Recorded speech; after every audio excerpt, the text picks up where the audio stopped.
In this film, we're going to bring that amazing world of big band in wartime Blackpool back to life. Taking over the historic Empress Ballroom, Jules and his orchestra are going to perform some of the greatest hits of the age. I'll be telling the story of some of the musical greats, the amazing artists who led the big band phenomenon from here and across in America. And Len and Lucy will be looking at how the sound of the big band weaved its way into the fabric of people's lives, how the music kept in sync with the massive social changes Britain was experiencing, and how we dressed to impress and danced our way through the horrors of war. Together we want to show that for all the planes, guns and battleships of the Second World War, one of Britain's greatest weapons for boosting morale was the epic, brassy sound of the big band.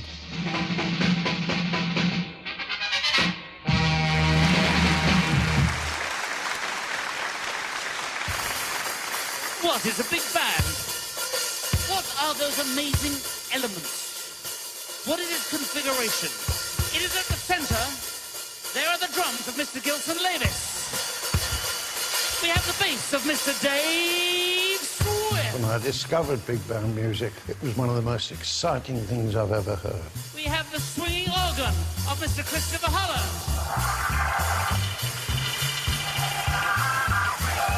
Pushing and gushing away. And the blue guitar of Mr. Mark Flanagan. Let's introduce the 5 saxophones that make this beautiful sound.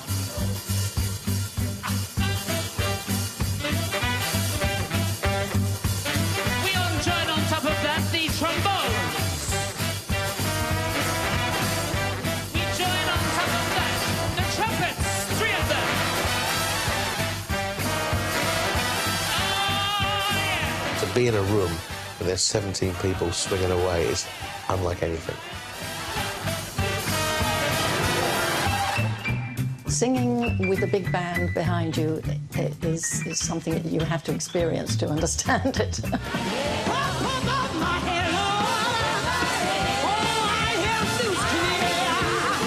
It's like a punch in the face, it's incredible.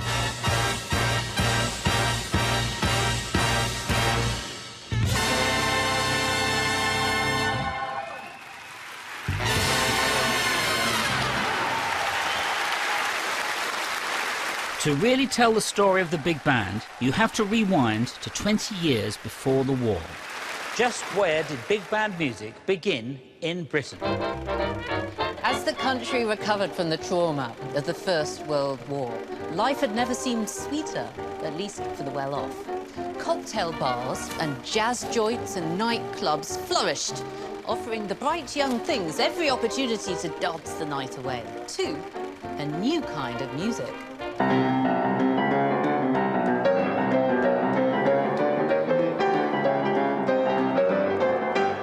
It was syncopated. British big bands came to dominate our popular music, creating a melodic, exuberant sound influenced by jazz from America. This was a style of music that emerged in the early 1900s as the traditional songs that had arrived in America with the African slaves morphed into blues, jazz, and ragtime. It was the perfect soundtrack to the 1920s. But to some figures in authority, this radically new sound was debauched, even dangerous.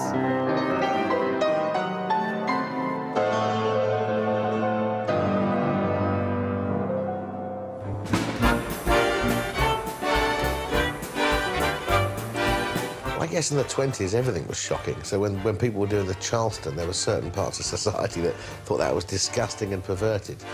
So, you know, when new music comes along, there's always going to be an echelon of society that thinks, no, that's not good, that's not right. The American big band leaders of the 20s have largely been forgotten. But the young musicians who played in their bands, like Duke Ellington, Louis Armstrong and Count Basie went on to shape the big band and become world icons. People know those names. Even if they're not familiar with their music, they're familiar with their names. The earlier ones are now kind of lost more to the general public. But there's one like called Benny Moten, maybe a lot of people don't know about, but he was pretty fantastic. Benny Moten's early innovative arrangements came to define what a big band sounded like. Benny Moten, for me, is one of the great unsung heroes because he gave the ammunition that went in the guns, the musical guns, and people like that aren't around now. So he should be in the history books right next to all these guys that we're talking about. He died, and Count Basie took over his band, and that's what became the Count Basie band. Basie's band was very much thought of as a good time band. It had this relentless kind of chug to the beat, and you hear it and you're on your feet and you're smiling, you're tapping. It was the epitome of happy music.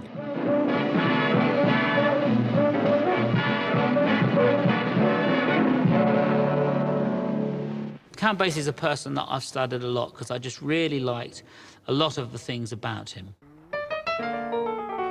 I didn't want to sound like him, but I wanted to learn about what he was doing. And sometimes I do copy what he does, which is very minimal. You realise doing all of this isn't necessarily the best thing to do. Sometimes just doing...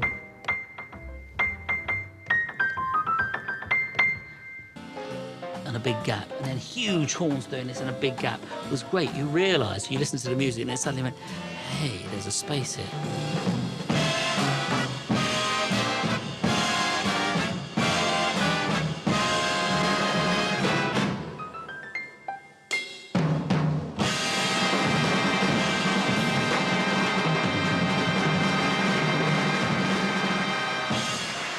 Mr. Robert's Roost by Count Basie.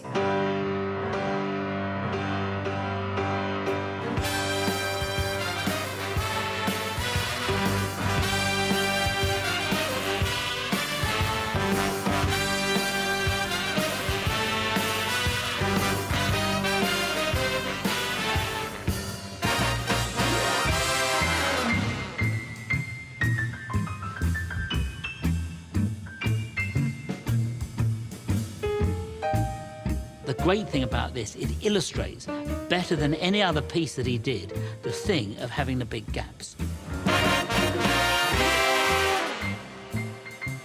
During rehearsals, Jules convinced me to have a go at this one. So from now on, I shall be known as Count Lucy.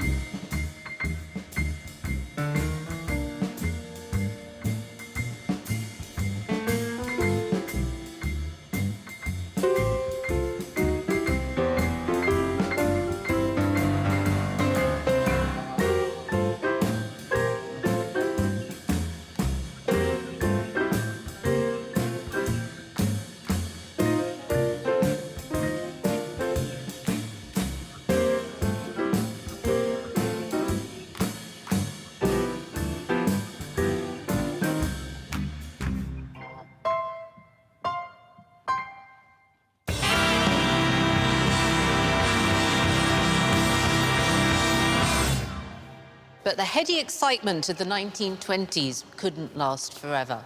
There were dark clouds on the horizon. By the end of the decade, the world would be in the grip of the worst depression of the century.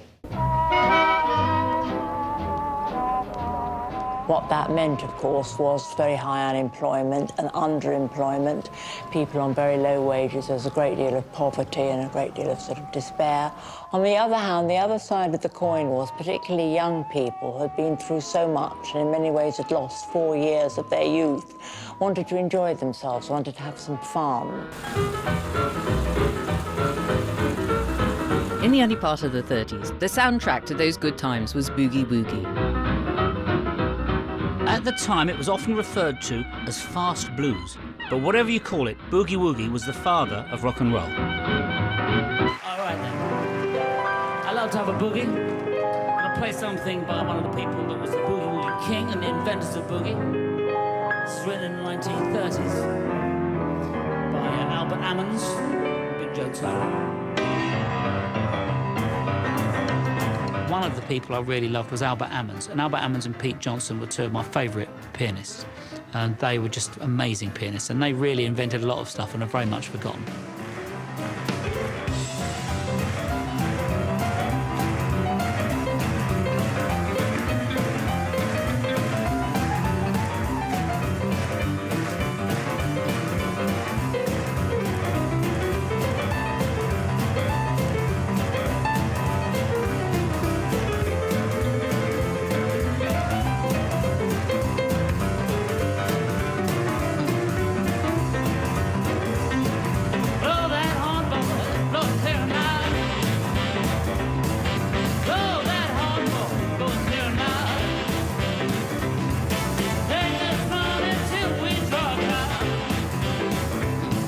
In the 30s, the craze for dancehalls was gripping the nation, and the music followed the trend.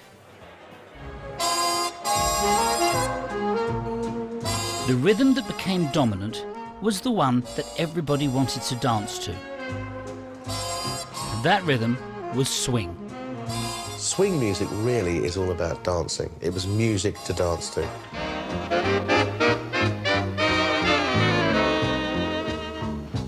One of the kings of swing was this man, the great Duke Ellington.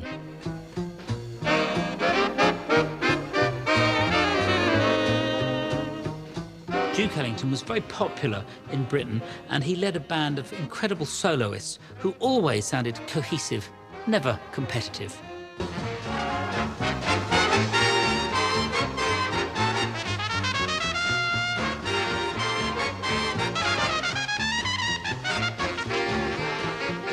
I mean, Count Basie always said about Duke Ellington he was the greatest of all time, and I think Duke Ellington, in many ways, he was such an extraordinary composer. He worked with a man called Billy Strayhorn that did the arrangements for him. With Ellington, you know who it is instantly, and that's because of his piano style, his composition style, and also the arranging style of a genius like Billy Strayhorn. Thanks very much. That was Midriff, one of Billy Strayhorn's compositions, and now the Afrobossa. The Afrobossa is a kind of a gut bucket bolero. We started now in a rather primitive rhythm, executed in a rather pre-primitive manner through the hands of Sam Woodyard. If you read about what Duke Ellington's views on music in general are, it's kind of so gentle and welcoming to all music that he's a great guru, I think, not only for a big band person, but anybody that's interested in music.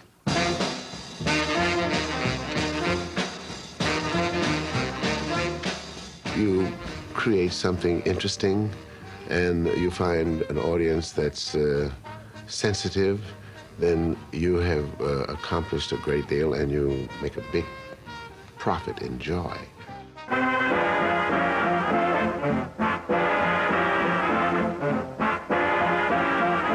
One of the most popular swing artists of the 1930s was clarinetist Benny Goodman.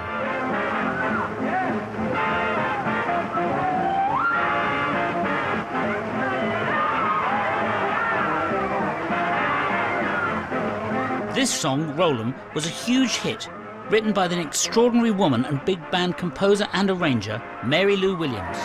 And of course that was before rock and roll. Swing was our rock and roll at that time. We didn't know what rock and roll was.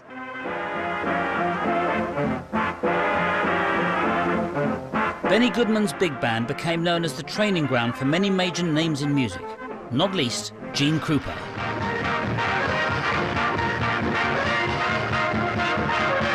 His extraordinary drumming was the stuff of legend and made him a national celebrity. Certain people like, Gene Krupa would do the drum solos, and the different big bands had their own great drummers, and there would be a spot where they'd do the solo and everybody would stand back, so we do that too. Because we got Gilson, and he's the greatest.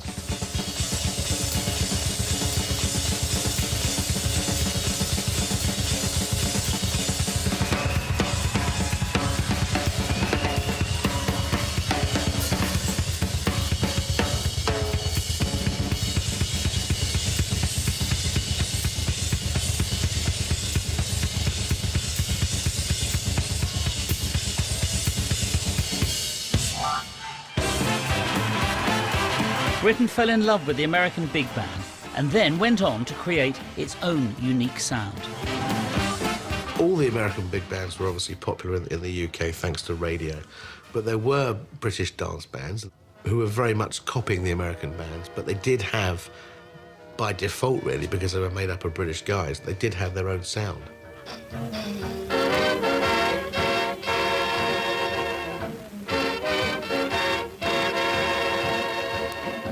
During the 1930s, most British jazz musicians made their living in dance bands, and this coincided with the public's growing appetite for music, both on record and on the radio.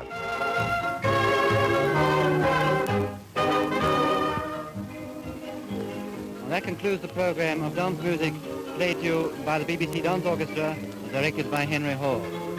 Goodbye, everyone. Goodbye, and here's to the next time.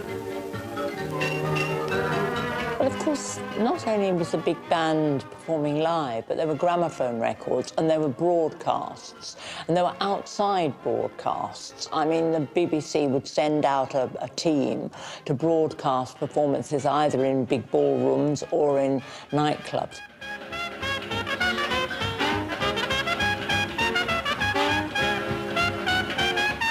All these big band leaders had their own radio slots every week, and that's how audiences got familiar with them and the material.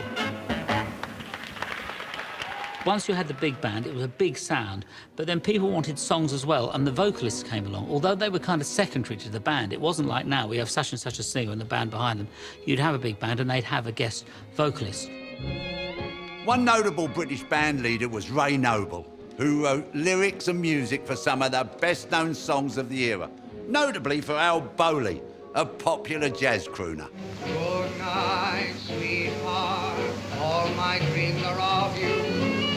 Good night, sweetheart, I'll be watching all you. Britain's ambassador of song, the great British crooner, they called him.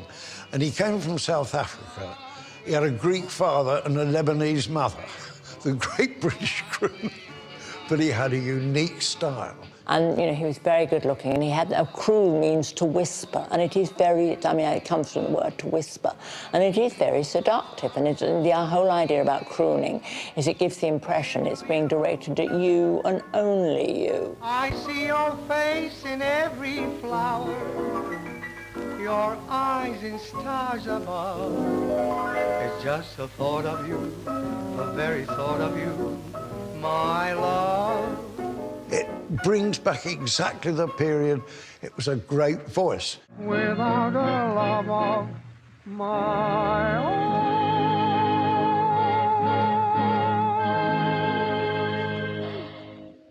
A new generation of extraordinary singers were beginning to make their mark. Vocalists have been a component of the big bands from the beginning, but they were used sparingly and weren't the stars of the show. By the 30s, this had all changed with the arrival of some of the 20th century's most legendary singers. It don't mean a thing if you ain't got that swing. Boo-ah, boo-ah, boo-ah, boo-ah, boo-ah, boo-ah, boo-ah, boo-ah. It don't mean a thing, all you gotta do is swing. Boo-ah, boo-ah, boo-ah, boo-ah, boo-ah, boo-ah, boo-ah, boo-ah. It makes no difference if it's sweet or hot. Ella Fitzgerald was one of the great stars who became bigger than the bands she was in. She entered a talent competition at the Apollo Theatre. She went along actually as a dancer, but she was standing in the wings ready to go on and got nerves and wouldn't go on and dance. So someone said, look, you've got to do something. So she went on and sang, and the prize was that she got to sing with the big band that was in situation there. She eventually joined Chick Webb's band. She was like 16, 17 years old, and then eventually ended up leading the band when Chick Webb left. So she became a band leader really by default. But she grew up, you know, listening to big band musicians and learning about phrases from all those musicians, as so many singers of that period did.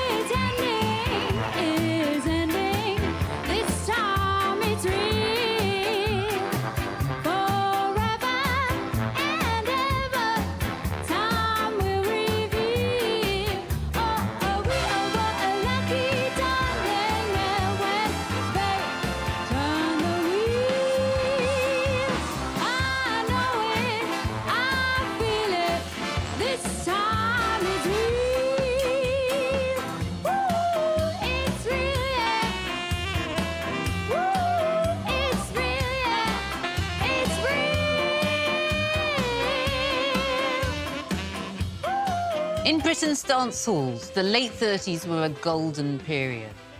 To ordinary people, this seemed like the first proper fun they'd had after the Great War and the Great Depression. But it wasn't to last long. It is only after many vain attempts to remain at peace that we have been at last forced to go to war. When war broke out on the 3rd of September 1939, all places of public amusement were compulsorily closed. But the entertainment blackout didn't last long. The government reversed its decision when they realised that cinemas and theatres and ballrooms were essential for raising morale. When the nation's dance halls reopened, it was the sound of the big band that lured in the crowds.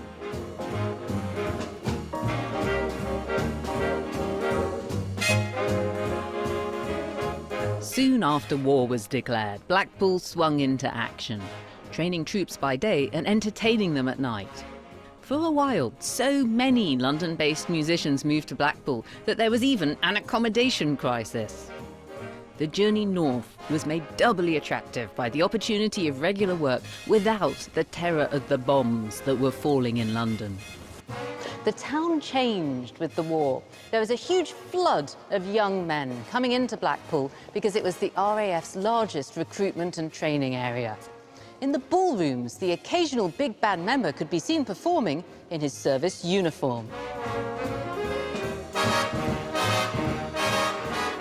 Blackpool played a considerable part in the war efforts. There was munitions work, aircraft construction. 750,000 RAF trainees had their initial training in Blackpool through the war. It was a logical place to be. Lots and lots of wide open spaces, lots and lots of large indoor spaces, and lots of accommodation in town. That made a huge difference because at any time there might be tens of thousands of people in town undergoing training, all of whom wanted to go out in Blackpool at night and enjoy themselves, going to the cinema, going to the theatre, going to Blackpool's fantastic ballrooms. Blackpool provided a haven from the war.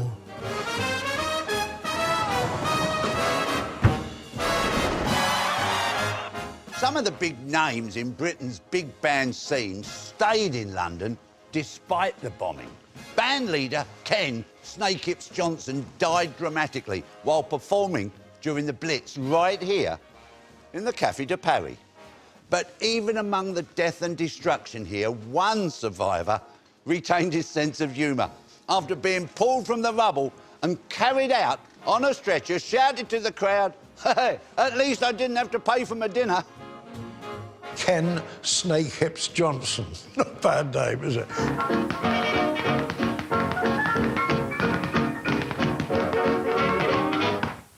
He had a good band, all West Indian band it was. He was really a dancer. He was just gyrating his hips in a slithery kind of amazing way that not a lot of people could emulate. And he was very lithe, and I suppose in a sense he was the Elvis Presley of his day, and that's how he got his nickname, Snake Hips Johnson. He was performing at the Café de Paris.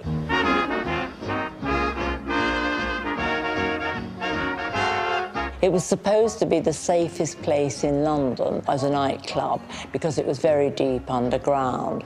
But of course a bomb hit it, and very few places are safe from a direct hit. In fact, the bomb went straight through the floor and into the restaurant, and Snake Hips Johnson was killed, which broke a lot of hearts.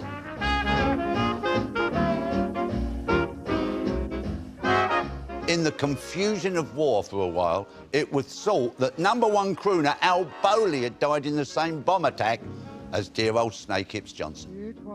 Well, everybody thought that. And the reason they thought that was because in amongst all the wreckage, they found his band parts in a little folder. Al Bowley. All burnt round the edges and everything. But they said, oh, well, he must have been there, you see. Well, he wasn't there. He wasn't there that particular night. But as it turned out, Al Bowley's lucky escape was only temporary. He met his end just a few weeks later in another air raid. Well, he went to bed one night because his girlfriend said, you must go to the shelter, which he never would. He thought he was so lucky not to have escaped the Café de Paris one. He thought, well, that's it, I'm fine now. You know, I've missed my air raid, so that's it. And sadly, he wasn't. They found him sitting up in bed with a cowboy book in his hand, which he was reading, and the blast had killed him.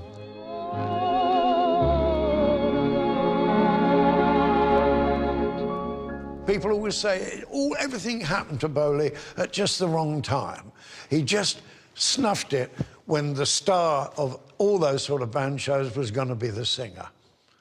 And he never quite did that. He just snuffed it before he should have done. Wartime in Britain, and particularly London, was of course a harrowing time for most people. For some children, though, the constant call to the air raid shelters became a nightly game of dare. My sister and I were living just outside London, and we used to see the bombers, German bombers, going over every night. We could set our clocks. They were very, very precise in their timing, and we used to watch all the dogfights going on. It was, I suppose, a strange life, but we found it absolutely normal because that's the way it was, you know. We didn't ask any questions. We didn't quite know what war was all about, but it ruled our lives. That's very true. Yes, with air raid sirens, and, you know, jumping into the air raid shelter, especially with the V1s, and our timing was very good. We would know exactly when to jump. It became a game of chicken, you know. The engine would cut out and they got a few seconds to get to the shelter, you know. It became a game. So that was our experience of the war. In London, the BBC would broadcast messages to the troops overseas from family members, often from children. But for one little girl, that one radio appearance would be the start of a lifelong career. This show was done from the Criterion Theatre, which is an actually underground theatre in Piccadilly. And during the war, the BBC used to use this theatre as a studio because it was full of sandbags. It was like being in an air raid shelter. And we went along to do this. I was going to send my message to my uncle Dudley. And during rehearsal, there was the most enormous air raid. And a lot of the kids had come up from the country and were a bit nervous. And I was sort of used to it, you know, I was a London kid. And somebody said, would somebody like to come up and sing a song, say a piece of poetry, just to calm things down? Nobody volunteered, so I said, I will, you know. So I went up on the stage and they put a box in front of the microphone so I could reach it. And I sang. And they heard it in the control room and said, yeah, that's a good voice for radio. Would you like to sing your song as well as your message? I said, yeah. And of course there was a band there too. And just like in the movies, they all joined in with my song, which was Mighty Like a Rose. Don't know what to call him, but he's mighty like a rose. Looking at his mammy with eyes so shiny blue. And there was a huge reaction from the troops to that, and that was really the beginning of my big career as a child performer. I was about 8. Petula would entertain the troops both on the radio and live at military bases throughout the UK. She was so popular that she became something of a mascot for the British Tommies. When the postman brought little Petula Clark a pile of letters after her first broadcast, she was surprised. She's used to it now because she's become a regular star with the regular... Audience and orchestra is 100% Air Force. The band leader is Corporal George Beaumont, once well known to London's Prince of Wales theatre goers.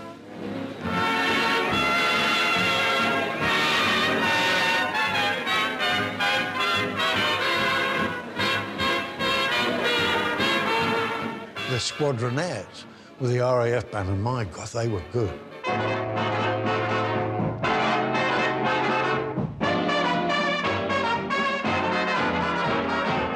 They got them all together, formed a band, and they said, you're going over to France to entertain our boys who are doing the fighting over there. So they all got together and they did their basic training as ordinary airmen. And while they were doing that, France fell. So they had to stay in England, in which they spent their time rehearsing, getting the band right and everything, and they turned out possibly the best band that ever came out of the war, they did.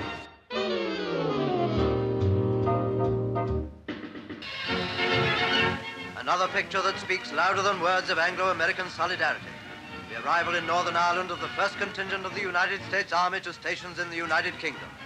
The war had been raging for more than 2 years before Pearl Harbor brought America into the action and boatloads of GIs to Britain. There were suddenly a few 100,000 more troops to keep entertained, and some American big band stars came over to help. In 1942, Glenn Miller was at the peak of his career as one of America's favourite band leaders. At 38, he was too old to enlist, but he was still determined to use his music to boost wartime morale. After pulling some strings, he won a commission, formed a forces band, and became a superstar of US Army entertainment. He was a very patriotic man, and he wanted so much to come over and help out by boosting people's morale. He transferred to London in 1944 to be closer to the fighting, but the city was a dangerous place. When Glenn saw the conditions and the bombs falling and so on, he said, I want my guys out of here. They said, yeah, fine, we'll just, no, I mean now. So he pulled a bunch of strings. Next morning, trucks are there, they load him up off to Bedford, where he spent the rest of the war billeted up there. And that night, Sloane Square was hit by a bomb. And it killed like 70 people, I think, and took the corner off the building. That was where the band was staying. So he got them out just in time. The band started touring military bases, performing around 800 concerts to over 1 million service personnel. For the second time in a generation, the youth of America is marching off to war. But this time to new and livelier rhythms, a new style of bandsmen like Captain Glenn Miller. This is the wartime tempo of a fighting but light-hearted nation. Glenn Miller even performed at a training camp just outside Blackpool.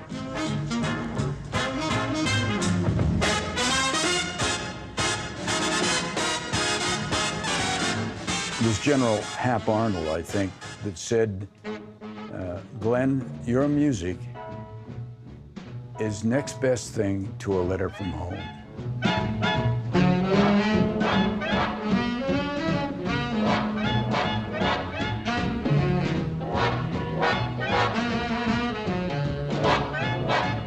The first ever gold record, which was some PR guy's idea, he sold 1 million records of Chattanooga Choo Choo.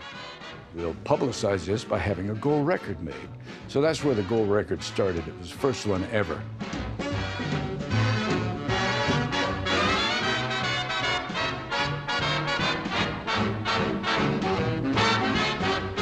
I loved Glenn Miller. It was so musical. It was swing, but it was also romantic. And the way he wrote for the woodwinds.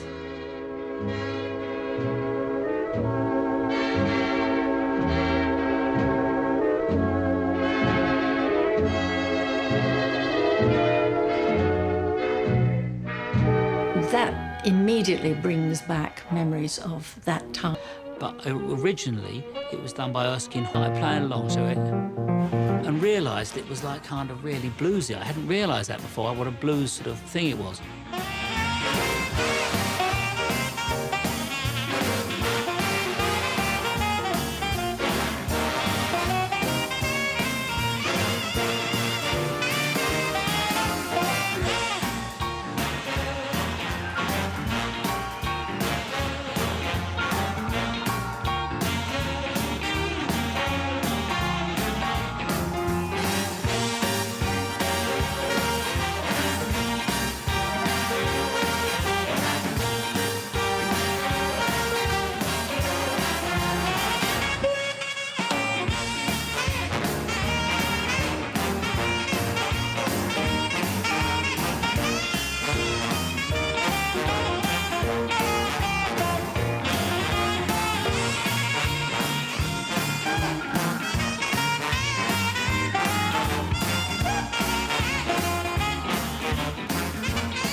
During World War II, female musicians were given new opportunities when the men were called up to fight.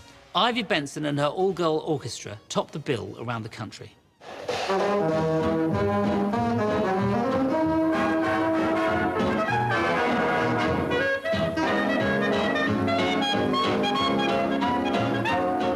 All of them were girls. She did say at one time, she said, Ivy, I do get some rather doubtful men coming dressed as women, she said, but I won't have them. So whether she gave them a medical, I don't know.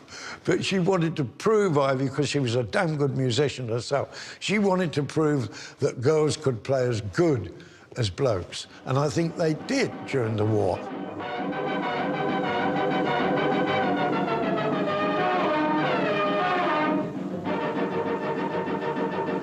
Well, it didn't matter about quality in those days, but to me it mattered, and I think that was my incentive to try and break out on my own.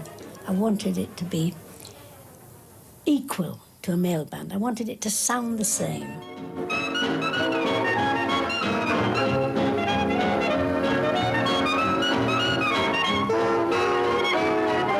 It was very much a man's world, but Ivy Benson did well and compared very well with the other bands. She was good. Ivy's signature tune was, they all seemed to have signature tunes in those days, and hers was Lady Be Good. She said, and that was advice to the girls in my band as much as anything else. Sweet and lovely, lady be good, oh, lady be good to me. She said, we used to play a lot of the American basses, you know. She said, and I always worried about it because whenever we played an American bass, I always lost at least 2 musicians. These GIs used to sweet talk them and they thought, I think I'll go to America much easier than being in the back of a bus with Ivy and the girls.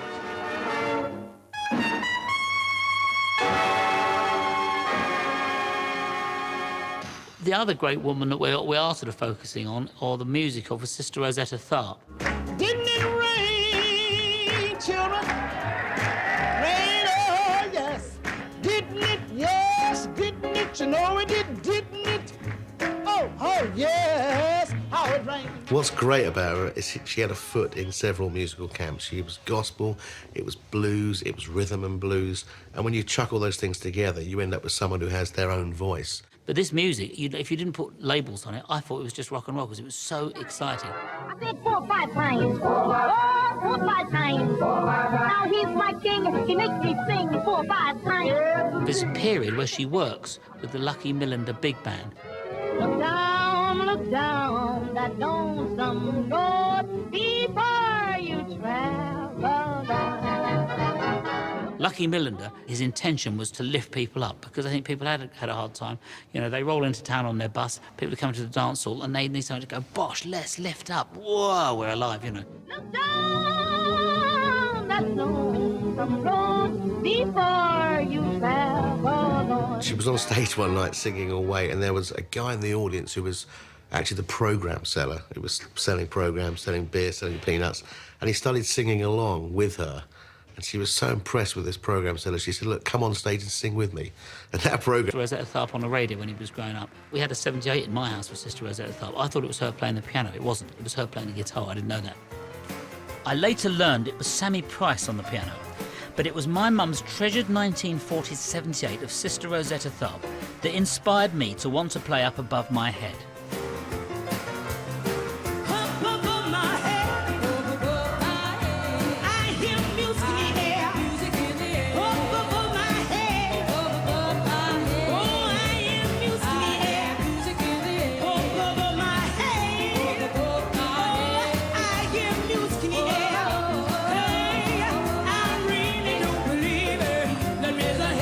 Somewhere up above my head.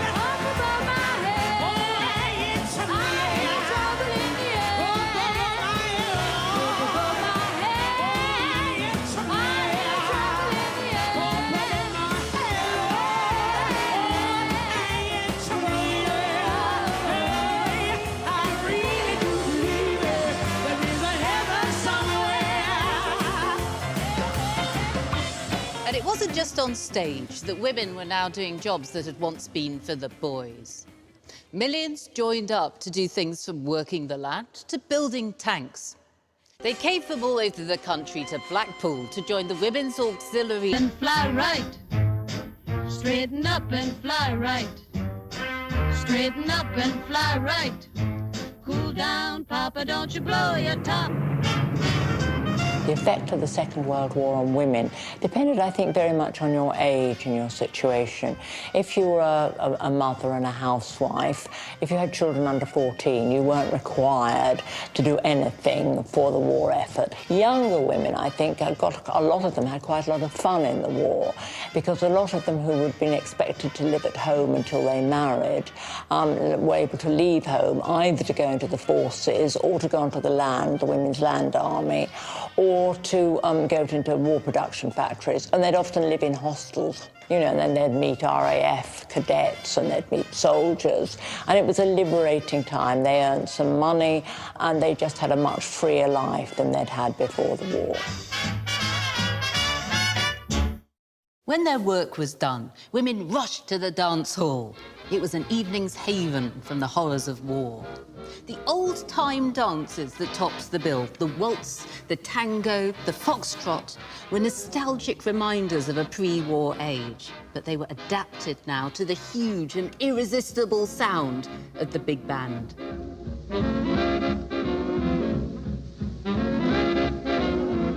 People wanted to be together. They wanted to dance. They wanted to move about, anything to take their mind off the war. And the big bands came in with those marvellous sounds and everything.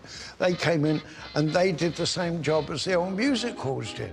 But the difference was things had advanced to a certain degree because boys and girls wanted to touch each other. They wanted to dance together. You know, not sit in rows and that and just singing Daisy, Daisy. They wanted to be part of the show, very much so. The atmosphere of the halls was highly charged sexual feeling. You looked around and you looked for a partner, someone to dance with, and hopefully maybe something a bit more as well. It was like a mating place, really.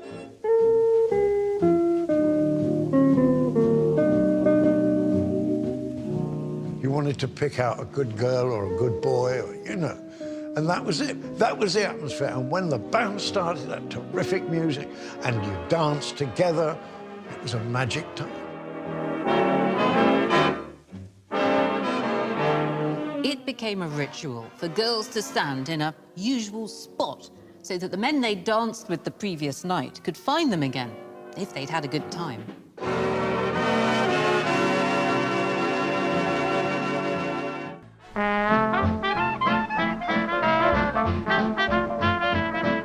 Music and dance were a crucial part of everyday life for so many people. When they feared a night at the dance hall could be their last, it's no surprising that they partied hard. A serviceman on a 48-hour pass would make the most of every minute.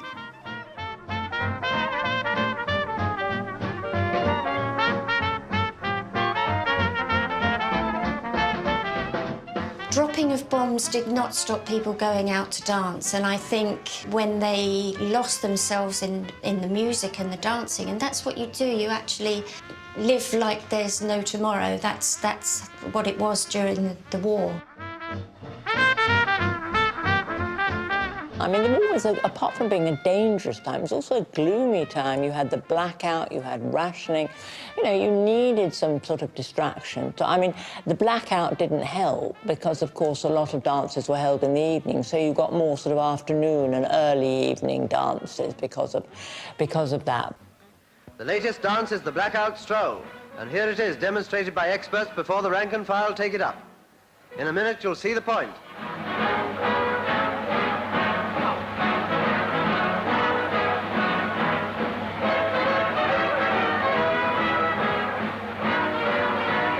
The main idea is to change partners during the blackout. Practically anything might happen. Blimey, my wife!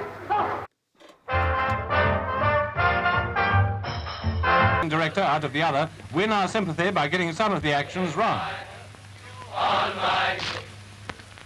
With the campers, we hope that they'll put in some practice at Balmoral and come again next year.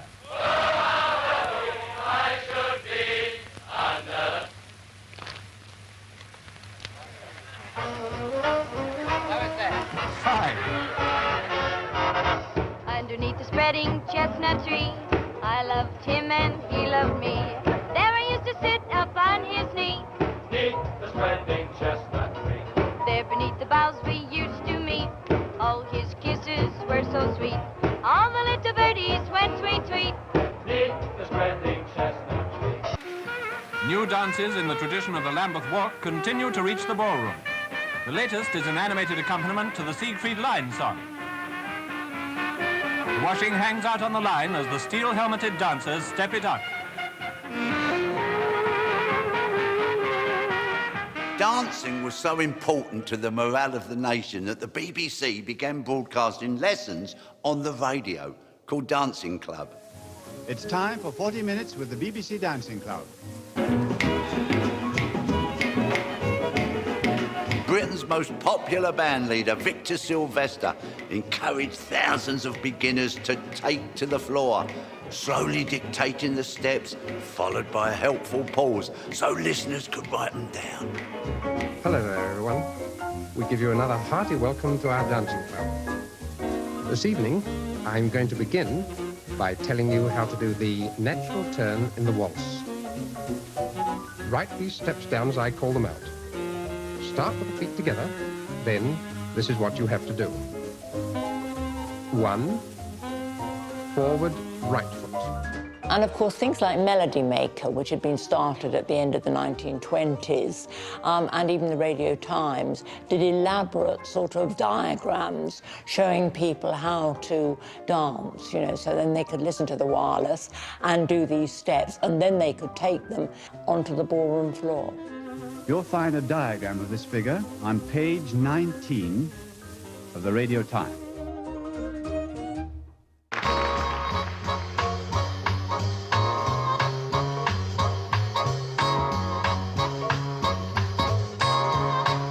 Woody Herman's Woodchopper's Ball was one of the biggest 1940s dance hall hits.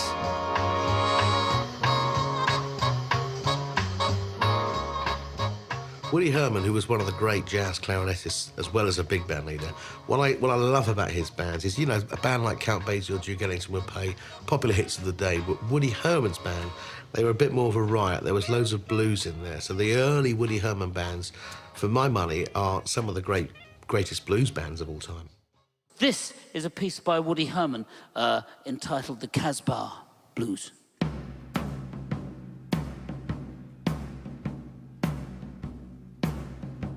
Woody Herman led a very popular big band, and one of the pieces he did was kind of, it all goes weird and everything goes like this, and it's quite good. You need the dynamics. In fact, that's the whole point of a big band. You need the dynamics and different flavours and colours, and I think that Casbah Blues is the best example of something like that.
Britain might have been in the grip of severe rationing. But when it came to nights out at the dance hall, the women of Britain prided themselves on keeping up appearances.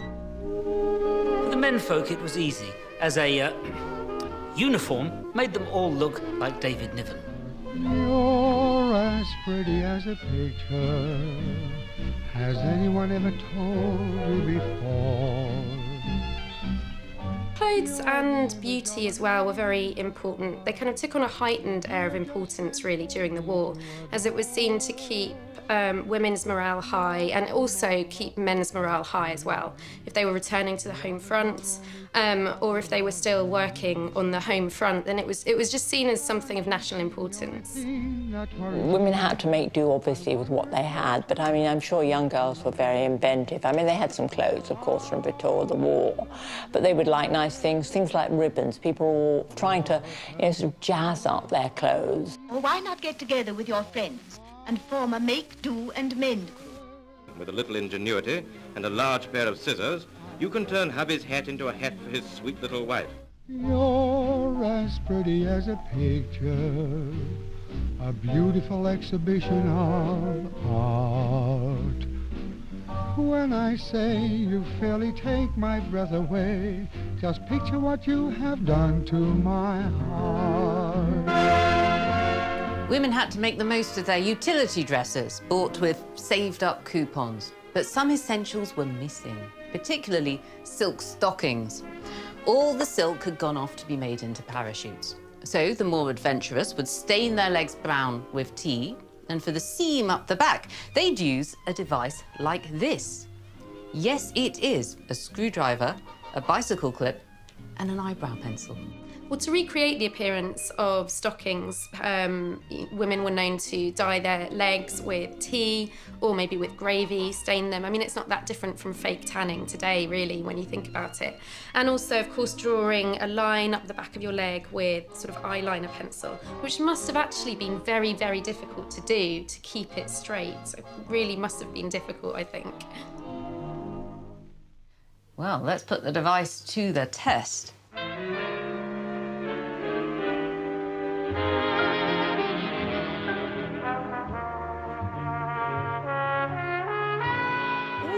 That's reasonably straight, isn't it? Cosmetics were in very short supply, so you did what you could. You melted your lipstick down. If you couldn't afford lipstick because it had a very high tax put on it, then you could use beetroot juice to stain your lips, or you're encouraged to use boot polish for mascara. Clothes rationing made it was difficult, and of course, if you needed working clothes and things, you couldn't spend your coupons on frivolities. But I'm sure that they made their best to look pretty. Now, another big change that happened during the war was that trousers on women became much, much more prevalent, much more popular. Fashion magazines initially really didn't like this. They talked about slackers in slacks, saw it as a very unfeminine means of dress. But really, by the sort of second or third year of the war, there'd been a sort of turnaround, a real shift, and people were actually encouraging this as a way of women dressing.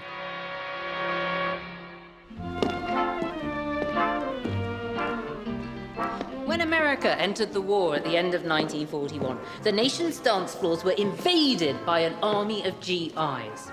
They had two advantages over their British rivals. They were better paid and they were better dressed. They also had a couple of secret weapons to sweep a girl off her feet. They were chocolates and nylons.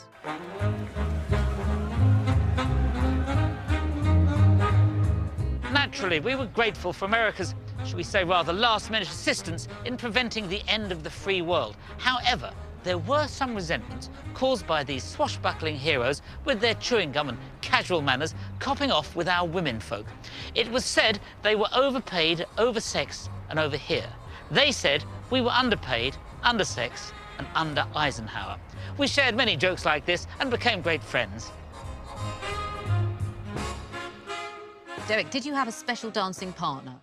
No, these were the twins, Madeline and Mary. You had a pair of twins? The twins, yes. After about 12 months, one of them said to me, "This is the last time we're going out with you, Derek." So I said, why, what's wrong? She said, well, we've met two Americans and we're going out with those instead. So that was the end of a lovely friendship after 12 months, yeah. What was the attraction of these dastardly Americans? Well, there's a lot more money, and they can get the girls nylon stockings, which are very important during the war. Well, let me tell you, Derek, if they left you for a pair of stockings, they were just shallow. Probably got fed up when they, after 12 months. Oh. Yeah. Americans' GIs, I think, were very attractive to English women, partly because they had money and were generous and would splash it around. A lot of them were very young. And they used to, you know, slip the odd pair of nylons, all those gags, you know, to the girls and say this, that, and that. And they got away with murder, and what could we offer them, you know? Span. That's about it. Also, because the army authorities in the States knew that basically the American public were not happy with their men being over here, so the American troops had a lot of facilities over here to keep them happy. Dancers were put on at their base, and British girls were vetted usually and shipped in by bus. Well, you didn't want unsuitable types. Well, the Americans soon became very popular figures in the ballrooms of Blackpool. They soon became magnets for the English girls, not always to the pleasure of local lads, and particularly after one or two letters appeared in the local newspaper, thanking local ladies for being kind enough to receive them and dance with them. And when these newspapers were posted to British servicemen abroad, they weren't always too impressed.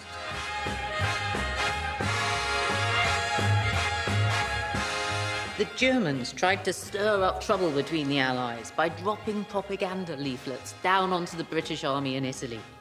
These leaflets showed a topless British girl embracing a GI, and she was saying, "Oh, you Americans are so different."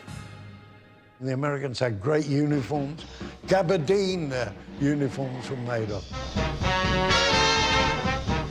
People generally thought that the American GI's uniforms were a lot smarter, a bit flashier than the British counterparts. So they really were seen as the sort of epitome of the war hero at this time.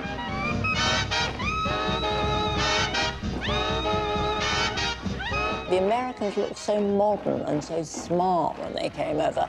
If you compare a British Tommy in his khaki and an American, you know, one looks at the future and the other one looks, you know, muddy. Along with their exotic luxuries, the GIs brought exciting moves to our dance floor. They launched a craze for a totally new type of dance. The Lindy Hop was a form of jive developed by the black dance halls in Harlem. When it became a hit with the white folks too, they renamed it the Jitterbug. Woohoo!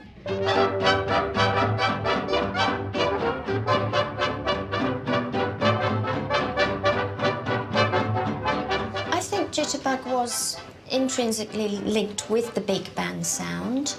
The dancers fed from the musicians fed from the dancers, and it could be pure joy and frenzy and music and dance and getting totally lost in the moment. Doug the Jitterbug, just a silly lug. It ain't no shame, he's not to blame, he's Doug the Jitterbug. The women sometimes showed their underwear, so you felt, you know, a bit naughty, really. The Jitterbug was seen as decidedly un-British and was even banned in some dance halls. There were some posters up sometimes in halls saying no jitterbugging. Why wasn't jitterbugging allowed? The ballroom would be that busy, and when they're jitterbugging, they kick their legs up, and the tower authorities thought that was dangerous because the floor was that full of people dancing, yeah.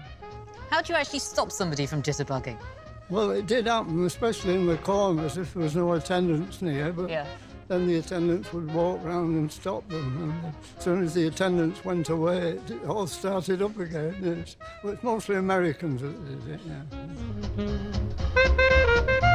Another letter to the Evening Gazette asked, "Is it not possible for the managers of ballrooms in Blackpool to come to some arrangement just for 1 or 2 nights for couples to dance the jitterbug?"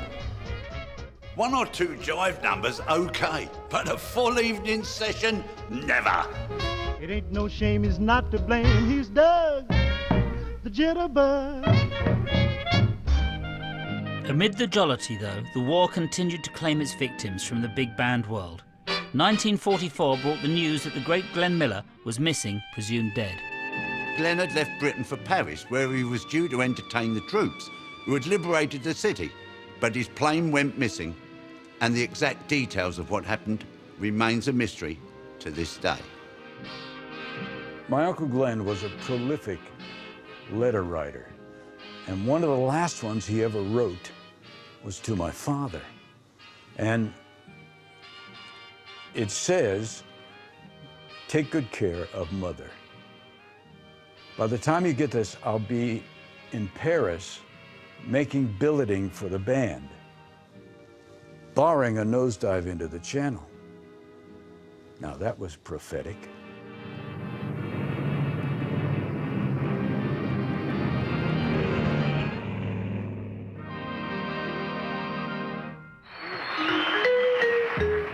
The British loved their American big bands, not least vibraphone player Lionel Hampton.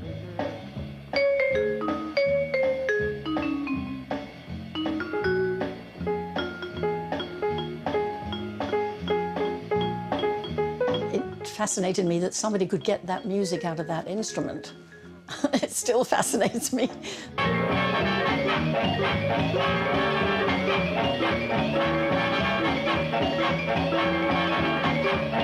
He was a bit too difficult for me to follow, I must be honest, because he was a lunatic at these vibes.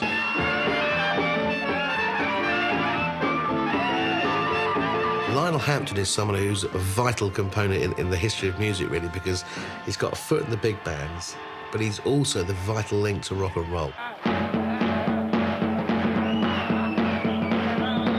Charlie Watts told me that he went to see him at the Hammersmith Apollo, and it was so exciting. It was like a rock and roll gig because the whole balcony upstairs was going boom, boom, boom, boom, boom, and there's a lot of smoke. I'm not sure what sort of smoke it was, but the whole place was like this.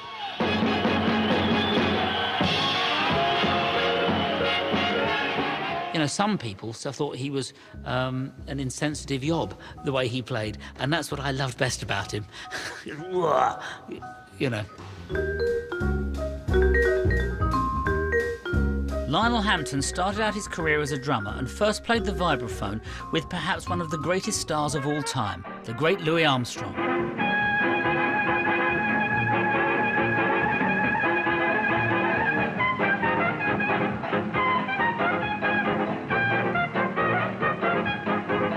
You take someone like Louis Armstrong, who transcends all genres and types of music because he is a genre on his own.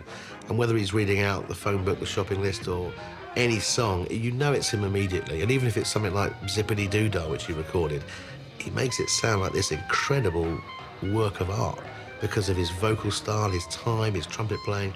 He was a complete one-off, and you can spend all day studying him, never, ever, ever going to sound like him.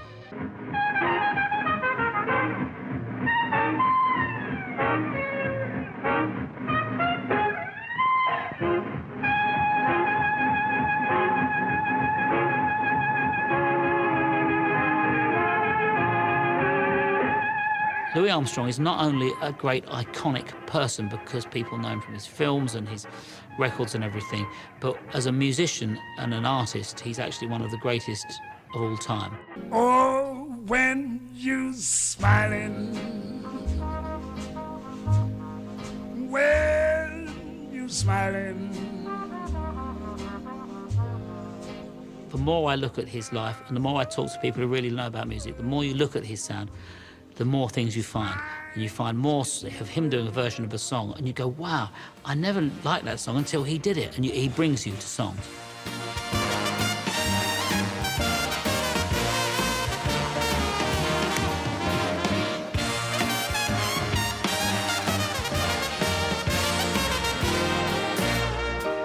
You got to accentuate the positive and eliminate the negative and latch on to the affirmative, but don't mess with Mr. In Between. You got to spread joy up to the maximum and bring gloom down to the minimum and have faith. All pandemonium's liable to walk upon the scene. To illustrate my last remark, Jonah in the whale, Noah in the ark. What did they do? Just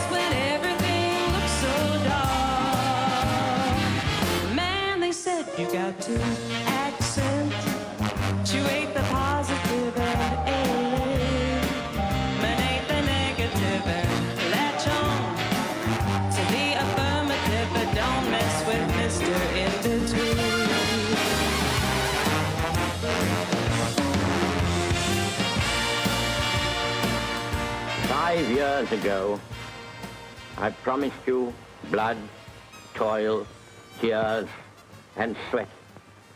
And your untiring response brought us, in the end, victory over Germany. Finally, on the 7th of May 1945, VE Day arrived, marking victory in Europe. London was packed with ecstatic crowds. King George VI and Queen Elizabeth appeared 8 times on the balcony of Buckingham Palace, while their daughters, the Princesses Elizabeth and Margaret Rose, mingled with the crowds below. The entire nation celebrated. There were fancy dress parades for children, gallons of beer for everybody. 2 days off. I mean, that day wouldn't be Day, and then the day after was a sort of public holiday. And the pubs on VE Day ran dry by 8 o'clock in the evening. But nevertheless, there was a great deal of rejoicing and celebrating, and bonfires. There was a bonfire even in Piccadilly, burning effigies of Hitler, hanging effigies of Hitler from lampposts. London certainly had as much right as anywhere to celebrate victory, and London certainly did. It was the celebration of the century, and the music people wanted to dance to was the big band.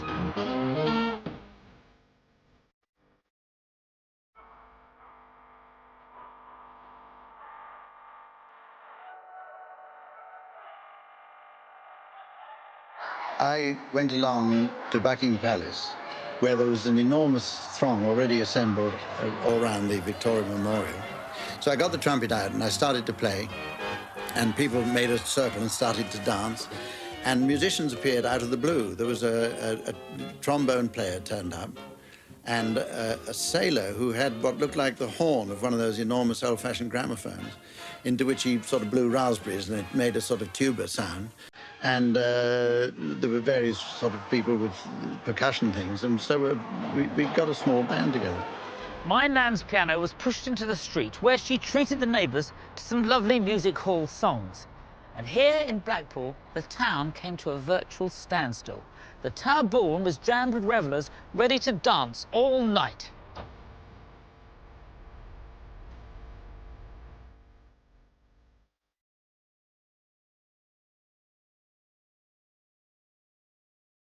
After the war, Blackpool returns to being what it's always been, a place for fun.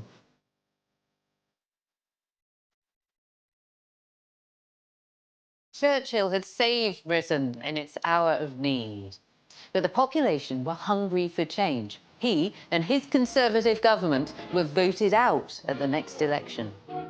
I'm a little on the lonely, a little on the lonely side. Labour will now have a majority over all parties in a House of 640. Meanwhile, the thousands of American servicemen based in Britain were going back home. Some had formed romances in the ballrooms and took our womenfolk away with them. Others returned empty-handed. But Britain was broken too. The cities were in ruins, and we were deeply in debt to America. The men who survived the war came home to unemployment and uncertainty. There continued to be tremendous shortages. Rationing continued until 1954. The winter after the war was absolutely bitter. People were really, really cold. There was still a shortage of petrol, a shortage of coal. But in Blackpool, things were a bit different. They blatantly ignored the austerity. They weren't going to let a little thing like sugar rationing get in the way of producing their signature sweet. With me little stick of Blackpool rock, along the promenade I stroll. The black market was huge, and many rock workers' families didn't go hungry. The authorities tried in vain to stop the practice, but they didn't succeed until the end of sugar rationing, when long queues were reported in the resort sweet shops as people stocked up on the now legitimate Blackpool rock.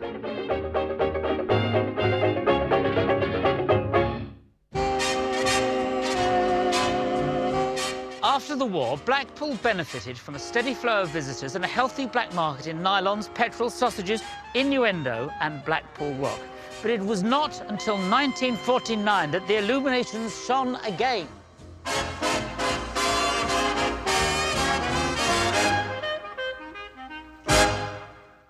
The music of wartime meant so much to so many people that the public still demanded this music to dance to. But the days of the big band were numbered. Ted Heath captured this nostalgic feeling and led the way in Britain's post-war big band era. He recorded more than 100 albums, which sold over 20 million copies. Like many of his contemporaries, Ted Heath started out in the big band boom of the 20s, playing in London's famous Kit Kat Club. Then, the success of Glenn Miller during the war led Ted to formulate his own version of the smooth swing sound. Glenn was impressed with Ted Heath, and he said to Ted, "You really got something."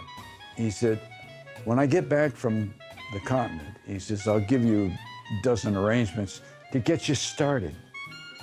Well, he obviously didn't do that, but on the strength of that statement, Ted and Moira started their own band, and the rest is history. I'm a massive, massive fan of Ted Heath. Ted Heath was a very nice, gentle man, you know, conducting this not very gentle kind of band. You know, they were very, very energetic and playing some very complicated arrangements. He did it right, Ted. He understood the business, he understood how to handle a band. He had great ideas, he had great arrangers, and we used to know the names of all the band at one time, and I can't remember them now, but they were as admired and adored as someone like, I suppose, One Direction and things like that are at the moment. The man who lives next door to me is rich as rich can be. Petula Clark went from Force's sweetheart to film star, often singing with British big band leaders Geraldo and Ted Heath. Miser, miser, counting gold. What you gonna do when you grow old? Miser, miser, kids all say that old man will give a dime away. Miser, miser, you're getting worse. Now shake all the mugs from out of your purse. Miser, miser, take a chance. Spend a few coppers on a romance. My first experience of that kind of music was singing with Ted. Yeah, it was great. Meanwhile, in the big band's homeland of America, their popularity was going into decline. Even Duke Ellington had to downsize and use his recording royalties to subsidise the running costs of his band.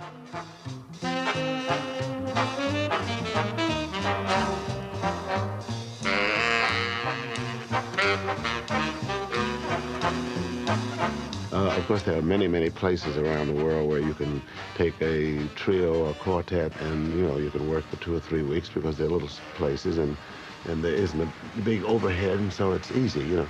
But with these guys, and I have so many expensive people in the band, and, you know, it's the highest paid band in the world. I mean, they get the money, I get the kicks.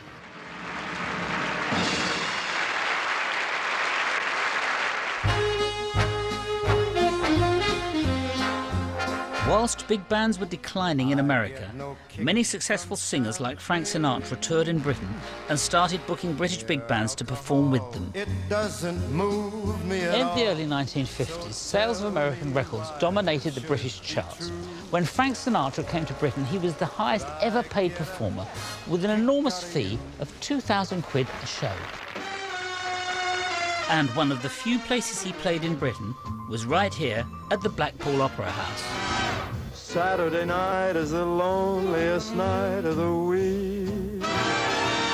I sing the song that I sang for the memories I usually see. Frank Sinatra had emerged from the Tommy Dorsey Big Band and went on to be one of the best-selling artists of all time. I'm taking a drive with the man who was chauffeur to the stars back in the heyday of the big bands in Blackpool. When were you first aware of big bands, Frank? Big bands all from 1940. Tommy Dorsey, Jimmy Dorsey, all the other big bands. What, the records or the actual people? No, no people. They were, he got the music. 78. You're going back a long way. Well, no CDs in those days, no. Yeah. It was vinyl records. So people love the big band music, but the Americans then, they didn't really, the big American big band stars didn't really come here, is that right? No, Ted Heath was one of the biggest bands that came. Ambrose, Giraldo.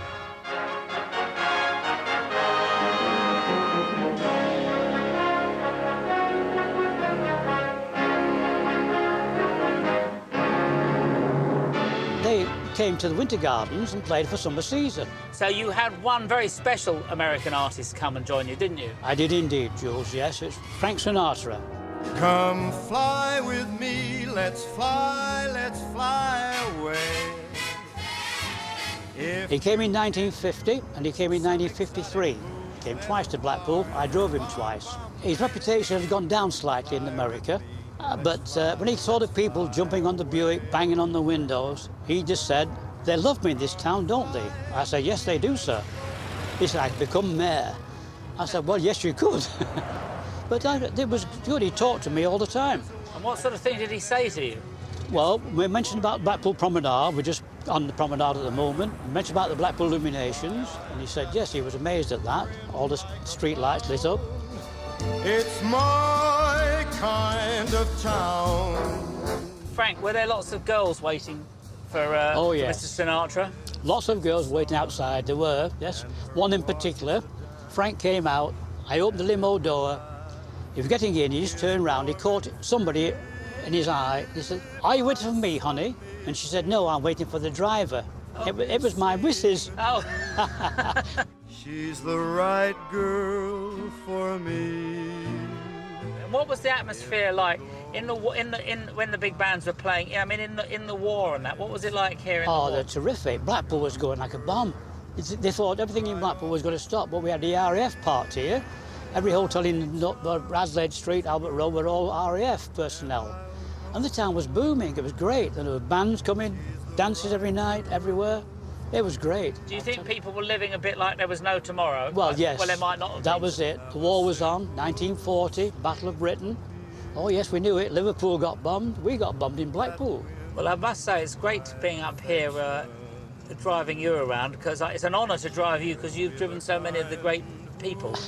Well, thank you, Jules, very much. It's the first time I've been driven a limousine, Jules, and you're doing very well indeed. I must congratulate you on Well, that. thanks very much. That's high praise from the guru. That long, long road.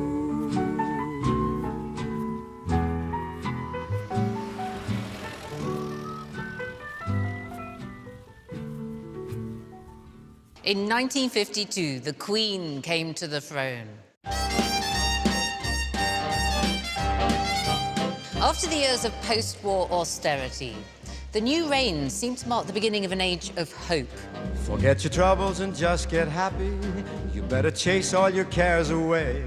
With the booming of the economy, Brits had more paid holiday time than ever before, and fond wartime memories of Blackpool kept bringing them back. In the 1950s, up to 17 million visitors a year were coming here. Blackpool, known to millions of Britons and millions from overseas.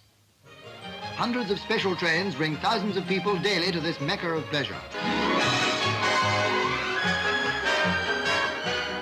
Not such a good harvest this year. To weigh up any situation, there are always the scales.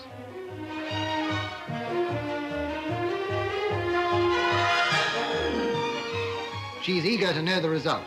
Couldn't possibly tell you what she said.